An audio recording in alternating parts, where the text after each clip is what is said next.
Kadama TV njagala obbajjukiza nti waliwo ennyonyi eyavudde e Jordan nga 16 nnyonyi eyo twabasuubiza nti tujja beera nga tubatuusaako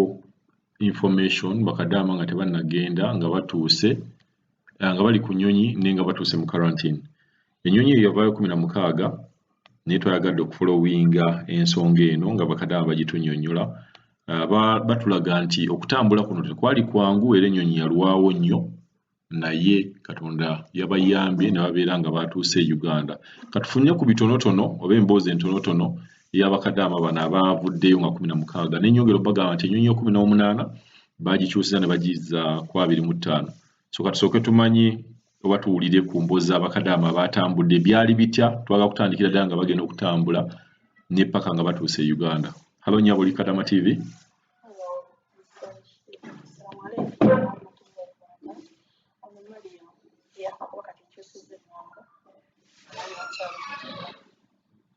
Okimanyi nti ennyonyi yaffe okuva ekiro twasuze wano okuva kyosaniriza mu 3 yagaanye okutambula zizo ssaawa ziri 9 tewali kigenda mu maaso. Abasajja bagamba bakonekitinga ne gavumenti wakyaliwo ekigaali tetulina kyakukola, tuli wano tuli stranded for sure. Enjala ebadde etuluma bambi ne batuwa ku byokulya nga bubisikuiti awo n'amazzi ne bukeeki. Kati tuli tamaamu, tuli wano ennyonyi egaanye okugenda tetulina n'ekimu kye tulaba, tuli stranded banne Mukama. Tumanyi kyakukola bw'oba olina connection yonna naye ate ndaba toliiko. Bw'oba olina connection yonna bambi tuyambe oyogereko na embassy kuba bambi bano abasajja tubalaba bali mu kufaayo bakuba amasimu ag'okumu kuva ku makya bwe beetala bwe badde eno bwe badde tewali kikolebwa. Twebase wano wabweru ebinyonyi bwe bitupamira ayi Mukama taasa naye kati twavudde mu biyumba twasanyuse nnyo nga tumanyi tugenda n'amaloboozi ne gatufa naye inshallah tujja kugenda naye nga nnyonyi tewali na sayini eraga nti ennyonyi enejja, tewali sayini eraga nti ennyonyi enejja naye tuli wano twegumyagumya bwe twekuŋŋaanya Jordan ennyonyi ya 16 efuuse ensonga. Mr. Rashid tumaliriza check-up buli kimu kati tugenda tulinda nnyonyi naye nga bannaffe abamu bakyali waggulu bakyalinda passports zaabwe naye nga webale kusabira tebibadde byangu tukooye nga bw'okiwulira naye kasa ekirungi tugenda wakala kuba tugenda mu anti webale kusabira webale kutwagala webale kutubeererawo bannange otulwaniridde enteeko batulina ku sayidi yaffe taata webale kutuzaala mulundi gwakubiri tweyanza tuseeke bannaye empangudde Mariyamu waabwe baali batunze mu kiyumba emyaka 2 alhamdulillah rabbil alamin. Mr. Rashid assalamu alaikum wa rahmatullahi wa barakatuh. Tutambudde Jordan tuvudde ssaawa 2:30 yes tutuuse eno ssaawa nga 7:08 almost bwe tuliridde mu nnyonyi ssaawa 8 kati ssaawa zino bamaze otuwa luumu buli omu ayingidde munda kale simanyi kuba bwe tuleseeyo emmotoka nefe yaffe yabadde yakubiri tumaze okuyingira munda buli luumu erimu ebitanda 2 mulimu n'ekinaabiro tuwa ne wifi wano alhamdulillah webale kutulwanirira taata kubanga yegga omu ku abo abatuweereddewo n'abasigaddeyo bongeremu amaanyi osobola okulaba nga bakomawo eka kubanga east west is the best. Mr. Kadama TV gyebale ku ssebo obulamu bugamba ki webale kutuweereza webale kutuyamba Mukama akuwa omukisa. Kale Mr. Kadama TV nze nkwebaza nze gwe wayamba nga simanyi bya Kadama TV n'onsindikira email nga babosi bange buli we mbagamba bampakanya webale nnyo banaye ndi wano ku kisaawe ngenda waka lwakuba tulinze flight tenajja ffe ab'e Jordan banaye Mr. Kadama TV webale nnyo webale kunyamba buli kimu kyayiseemu ngenda waka bansasulidde tiketi kale ndi musanyufu nnyo naye nga gwe wanyamba webale nnyo okunyamba mukama akuwa omukisa akuwe buli kyoyagala akuwe buli kirungi tukusabira mukisa myereere tukusabira obeera omulamu osobole okuyamba buli ali mu bwetaavu naye nga webale nnyo ndi musanyufu kuba ngenda waka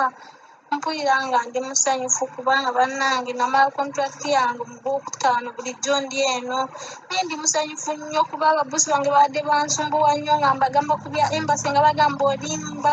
kutuuka wewanyamba webale nnyo ssebo kulw'omutima ogwo omulungi oguyamba mukama akuwa omukisa akuwa amaanyi akuwe buli kirungi twebaze nnyo Kadama TV kutuyamba mukama awawe omukisa ne ttiimu yo naye nga webale nnyo ssebo lwakuba tetumanyi oba tugenda ssaawa mmeka batugambye ssaawa 4 kati batugambye 9 tetumanyi kituufu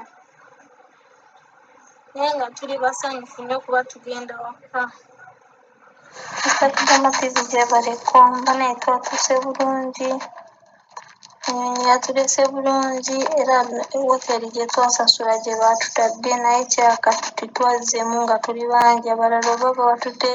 ku hositeeri z'Amakerere naye nga ffe abasoose okujja batutadde mu wooteeri gye twasasula twebaliza Katonda twatuuse bulungi Mr. Kadama wanange tetujjako wakwebaza tebannatuyisa bubi batuleese bulungi era wooteeri gye twasasula yeeyo gye baatuteerako gye baatutadde abafunye single room ezabaddewo bakutadde bw'omu ezabadde eddaabo babatadde 2 naye nga zirabika bulungi ruumu zaabwe naye nga kirungi tibatuyisiza bubi ffe mpozi ng'ebifo byaweddeyo then bali ne balyoka babatwala eri naye nga kale ffe abasoose twafunye mu wooteeri kataawe simanyi oba waliyo abakomplaininga kuba nawulidde abalala bagamba lwaki mutulese mu hostel naye kiraka ebifo byaweddewo naye nga kyekituufu ffe baatuwadde tusuze mu wooteeri buli kimu kiri bulungi tetunalaba buzibu bwonna Mr. Kadama TV tukwebaza bannange gwatulwaniridde okudda e Uganda nze nsigala nkwebaza tukwebaza ffenna singa si ye gwe tutwandikomyewo bani nze ndi musanyufu oba nkomyewo nga ndwanya okupaaka wena okulwana nindaba nga nzira waka naye nga byonna gwe watuyambye oba naye webale nnyo mukama akuwa omukisa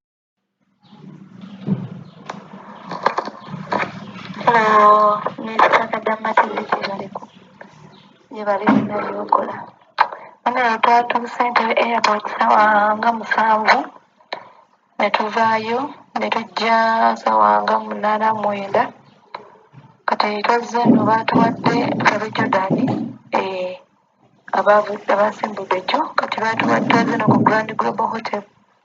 naye ruumu tulimu 2 embeera simbi tuli bulungi tulya bulungi buli kimu kirungi ekyo nyinza okugamba tulya bulungi buli kimu kirungi